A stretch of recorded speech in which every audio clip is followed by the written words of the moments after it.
मध्य प्रदेश के मंडला जिला मुख्यालय से भैंसवाही की दूरी लगभग 45 किलोमीटर है।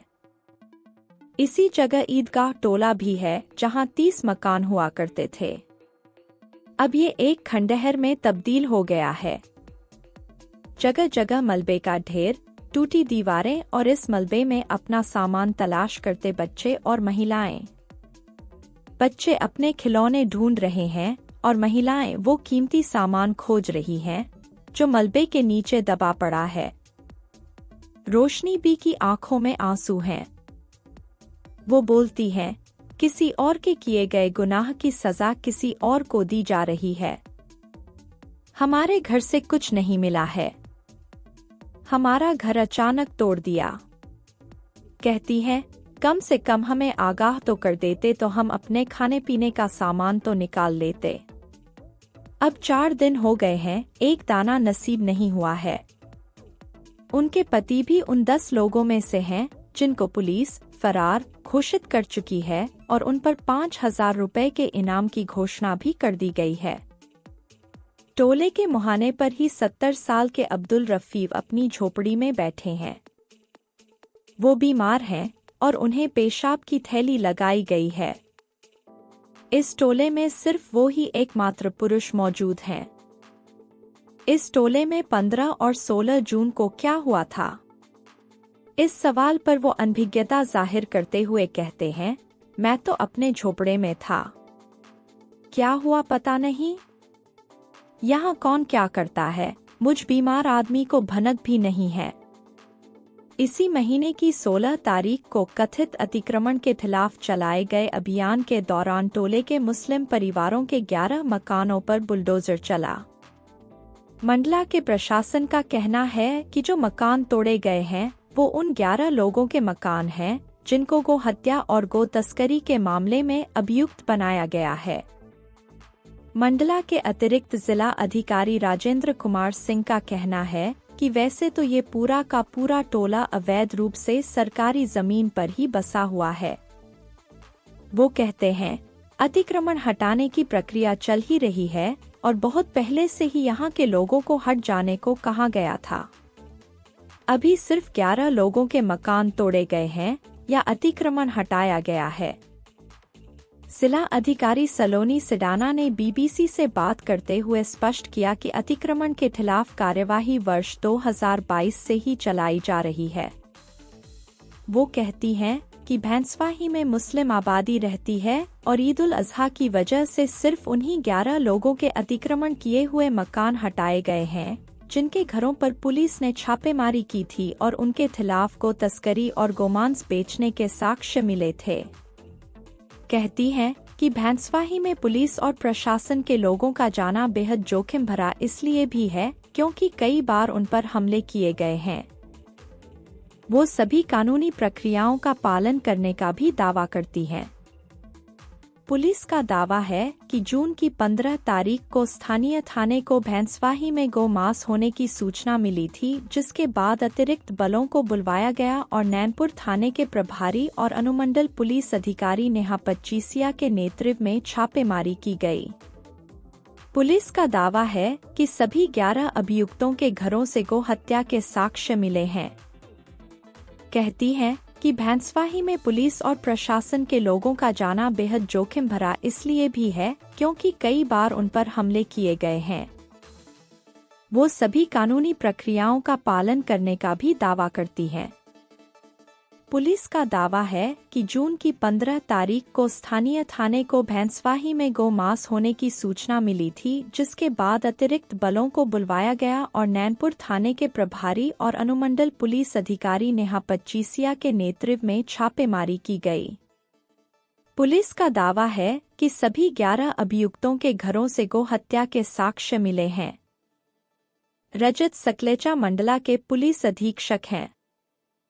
उन्होंने कहा कि गोवध और गो तस्करी के खिलाफ की गई कार्रवाई और अतिक्रमण हटाने की कार्रवाई अलग अलग चीजें हैं।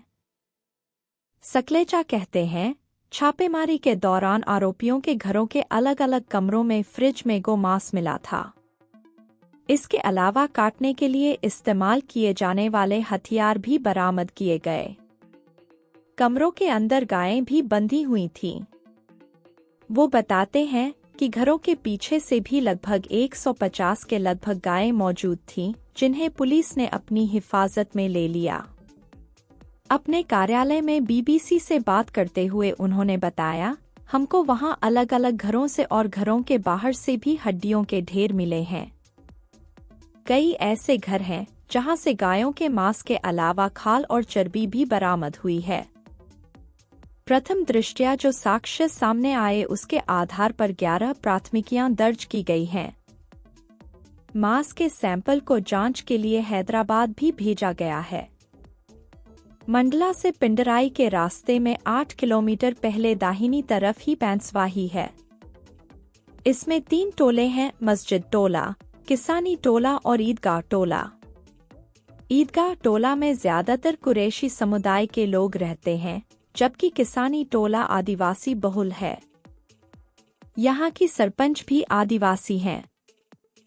सरपंच के पति रमेश मरावी से हमारी मुलाकात पंचायत कार्यालय के बाहर ही हुई।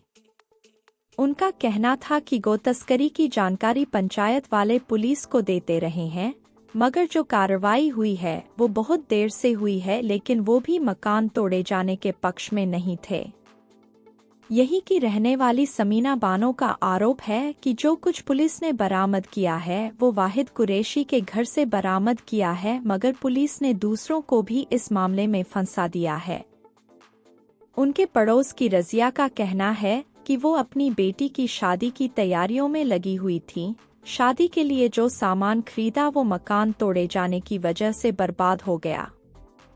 टोले की कुछ महिलाओं ने पुलिस पर उनके पैसे और मुर्गियों को ले जाने का आरोप लगाया, जिसका पुलिस के अधिकारियों ने खंडन किया है। अशोक मरसकोले मंडला से कांग्रेस के विधायक रह चुके हैं। वो कहते हैं कि गो तस्करी के खिलाफ कार्रवाई जरूरी है, क्योंकि इससे सबकी आस्था जुड़ी हुई है। उनका ये भी कहना था कि पुलिस को चाहिए कि वो इसमें संलिप्त लोगों को कड़ी से कड़ी सजा दिलवाने के लिए अदालत में प्रयास करे। लेकिन मरसकोले बुलडोजर चलाए जाने का विरोध करते हैं। वो कहते हैं, अगर बुलडोजर ही आपको रखना है तो अदालत में मामले जाने ही नहीं चाहिए। अदालतों को बंद कर देना चाहिए। सुप्रीम कोर्ट के चीफ जस्टिस को आदेश पारित करना चाहिए कि अगर प्रशासन ही सारा निर्णय लेता है और शासन के पास में ही सारे निर्णय हैं, तो फिर कोर्ट को बंद कर देना चाहिए। कानून के जानकार भी कहते हैं कि प्रशासन की कार्रवाई आरोपियों को पकड़ने और उन्हें सजा दिलवाने तक सही है, मगर वो कहते हैं कि प्रशासन को भी कानून हाथों में लेने का अधिकार नहीं है। मंडला के जाने माने अधिवक्ता मनोज कुमार सागवानी कानूनी प्रावधानों की चर्चा करते हुए कहते हैं कि अगर कोई शासकीय भूमि पर है तो मध्य प्रदेश भूराजस्व संहिता के सेक्शन 248 के तहत तहसीलदार के स्तर के अधिकारी उनको नोटिस देते हैं और सुनवाई का अवसर भी इन सब प्रक्रियाओं के बाद ही अतिक्रमण हटाने की कार्रवाई की जाती है। वो कहते हैं कि अगर बिना बताए और अचानक जाकर किसी के घर या संपत्ति को तोड़ दिया जाता है तो वो कानून सम्मत नहीं है।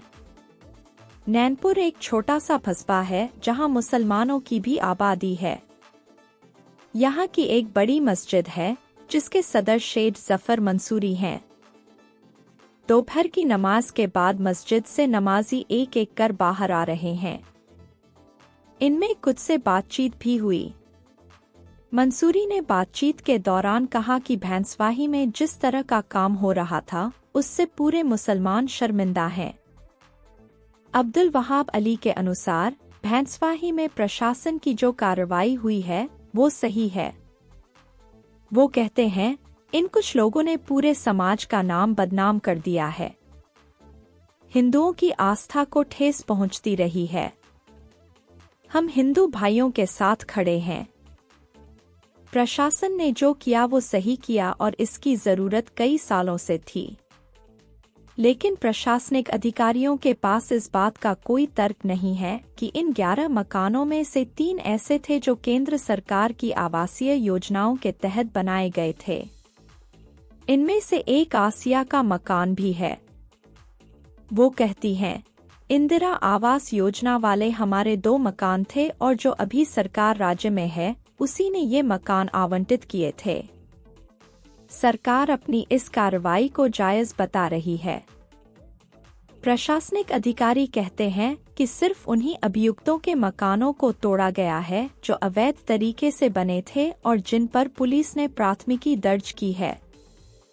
अतिरिक्त जिला अधिकारी राजेंद्र कुमार सिंह ने बीबीसी को दिए गए साक्षात्कार में कहा कि जिन लोगों के मकान तोड़े गए हैं वो प्रक्रिया के तहत ही तोड़े गए हैं। उनका कहना था, फिलहाल जो आरोपी हैं उन पर प्राथमिकी दर्ज हो चुकी है, इसलिए उन पर अतिक्रमण हटाने की कार्यवाही की गई। वहां पर आवास योजना के मकान भी थे, ऐसा कोई तथ्य हमारे संज्ञान में नहीं आया है। चलिए अगर मान भी लिया जाए कि ऐसा है कि कोई शासकीय योजना का मकान है तो वहां से कोई आपराधिक गतिविधि थोड़ी ना संचालित की जा सकती है। पुलिस के दस्तावेजों और स्थानीय लोग दावा कर रहे हैं कि भैंसवाही में पिछले कई दशकों से गो तस्करी के मामले सामने आते रहे। इस जगह पर साल 2016 में छापेमारी के लिए गए एक पुलिस के जवान की हत्या भी कर दी गई थी। ऐसे में सवाल पुलिस प्रशासन पर भी है कि अगर ऐसा कोई अवैध कारोबार चल रहा था तो इसे किसका संरक्षण हासिल था। मंडला के पुलिस अधीक्षक का कहना है कि अब वो इस बात की भी जांच कर रहे हैं। साथ ही सवाल ये भी लगातार उठ रहा है कि क्या बिना अदालत के आदेश के बुलडोजर का इस्तेमाल कर घर ढहा देने का प्रशासन का फैसला सही है।